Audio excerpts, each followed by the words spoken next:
Hello, my name is Keith Harmon from the law offices of Andrews and Harmon, here to talk to you about buy-sell agreements for business owners.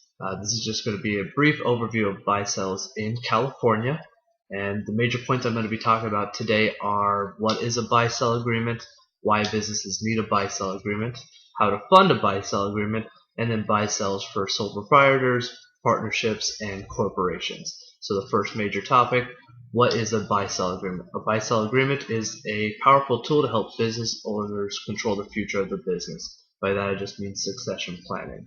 It's a contractual agreement between the shareholders or partners, and it helps control what happens to the business if a triggering event occurs. By triggering event, I mean death, disability, retirement, or termination of a shareholder or partner.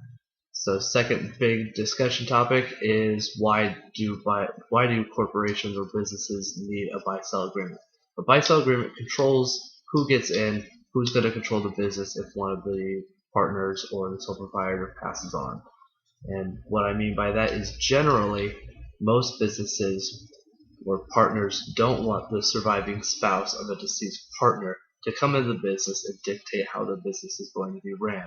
Most partners want to set up an agreement between them to dictate, if something happens to me, my surviving spouse will be paid off, by the death benefit of the buy-sell agreement, so that she gets a fair compensation for my business, and then my partner will be able to continue the business as he has, presently with me in the business.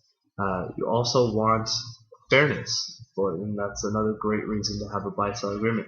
Partners upon dissolution, disability, or death, that surviving spouse needs to be paid a fair market value for the company, and to have a whole life insurance policy or some type of tool to fund the buy-sell to make sure that they can be purchased is the best way to go ahead and do that. You also need a smooth transition. By smooth transition, I mean, if something were to happen to a business partner and they are a key player in this industry, you want to be able to have funds come in and help bring in new talent to run the business, or give funds for the company to continue as they've been operating currently.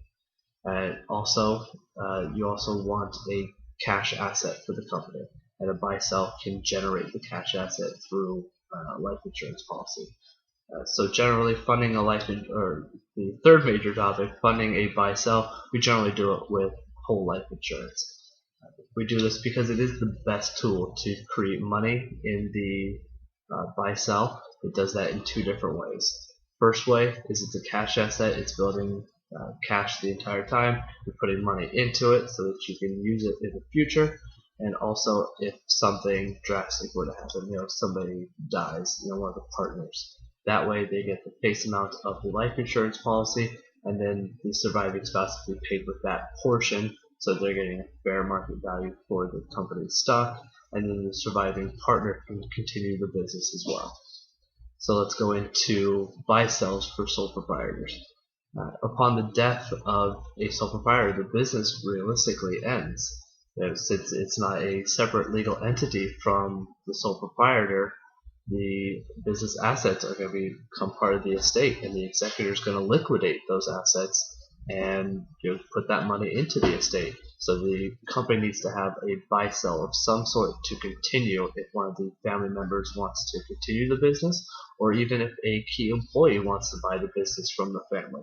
If they have a buy-sell agreement in place, that key employee can purchase the company from the surviving family, keep the business going, generally without a will provision to the contrary. Like I said earlier, the executor is bound to discontinue the business. So if there is no money to pay the surviving spouse, her part of the agreement, then it's all for naught. They need to have a buy-sell agreement in place to make sure that she is compensated adequately for her partner's business. Let's see. So I do have an example for you. We have owner A, who owns a business, and he is married, and he has one major key employee. Key employee would like to buy the business upon the passing of owner A. If owner A does not have an agreement with employee B for them to purchase the company upon their passing, then the executor of the estate will liquidate the company, close its doors, and put everything into the estate of A. If they do have a buy-sell agreement, owner or key employee B can pay off the surviving spouse, give her a significant amount of money for her shares, and let her take their family and care for them, and then key employee B can become the owner of the company and run that business and continue in the future. So now we have cross purchases for partners in a buy-sell. Buy-sell, the partners buy a policy on each other. So it's very easy if there's just two partners or three partners. Here you have one partner buying a policy on the other and vice versa. The beneficiary of the policy is the owner of the policy, who's buying it on the other. The agreement here controls that the survivors will purchase these partners' portion of the company. You want to have the actual agreement and not just the life insurance. I say that because you want to make sure that the surviving family will get compensated for their deceased loved one's business. You don't want the situation of the partner closing down the shop after he receives the life insurance benefits and just calling it quits and going, okay, well, business is over and I'm not going to pay the proceeds to the surviving family. You want to make sure you have the agreement to make sure that those funds are going to the surviving family for their shares in the business and that partner B is continuing the business. The disadvantages of a buy-sell is you can have disproportionate costs for the partners. If you have a 60-year-old and a 30-year-old who are partners in a business, the cost for a whole life insurance policy it can be significant. If there are a lot of partners, it can be a disadvantage to have all of them purchasing policies on each other. And I'd say that if there's like 5 or 6 partners, because they're each buying a policy on the other partners, and that can be up to 30 policies or so. But in the scenario where you have far less partners, if it's just 1 or 2, the advantages are clear. You have it; it's easy to understand. One buying it on the other. That's very easy. You also have a well-funded buy-sell, and the partners and families are protected. Lastly, corporations' creditors cannot reach the proceeds of a life insurance policy if the partner owns the policy. So, example 2, owner A is back again, but now we have owner B. They own the business together, both are married, neither of their spouses are well versed in the business of A and B. And A and B want to create an agreement so that if something were to happen to them, that the other partner can buy out the partnership of the surviving spouse. So in that situation, without a buy-sell, the partnership is required by law to liquidate and distribute the assets to the estate of, let's say, A. With a buy-sell, the partnership can continue to operate as it has, and the life insurance policy will afford partner A to buy out the shares of owner A, and then continue the business, be able to recruit new talent with any leftover life insurance proceeds. Lastly, we have the stock redemption. This is a buy-sell of a corporation where the corporation purchases the policies on the shareholders. In this situation, the beneficiary of the life insurance policies are the corporation.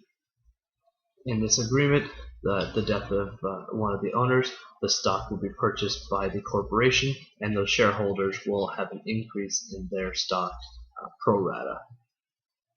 So here are the disadvantages of the stock redemption. Corporations' creditors can usually make a claim against the life insurance proceeds or the cash value of the policy. Advantages: the number of policies can greatly be minimized. If we have a situation where there's 8 or 9 shareholders in a closely held corporation, the corporation is only buying one policy on each shareholder. Secondly, surviving shareholders' percentage in the ownership is increased upon death of one of the other shareholders pro rata, so they get an increase in the corporation. And lastly, like I said earlier, the insurance is a cash asset to the corporation, so they can borrow against it if they need to purchase materials or tools for the corporation. So last example, owner A and owner B are back. They own a closely held corporation together. Again, they're both married and neither of their spouses are well versed in the corporation. They want to set up an agreement between them so if something were to happen to one of the shareholders, that other shareholder can buy out the shares of the deceased shareholder.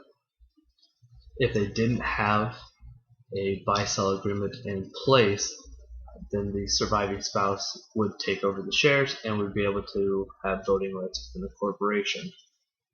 In this situation, it's also great to have the buy-sell in place with a life insurance policy and the corporation purchasing it, because it does limit the tax liability on the corporation if the corporation is purchasing the policy. With the buy-sell, the corporation can continue to operate with the current management, and the insurance policy will afford them to bring in new talented people to help them get back to operating at maximum efficiency. Again, my name is Keith Harmon. If you have any questions on buy-sell agreements for business owners, please go ahead and give me a call at 714-262-0798, or you can email me at kph@richardandrews.com. Thank you very much and have a great day.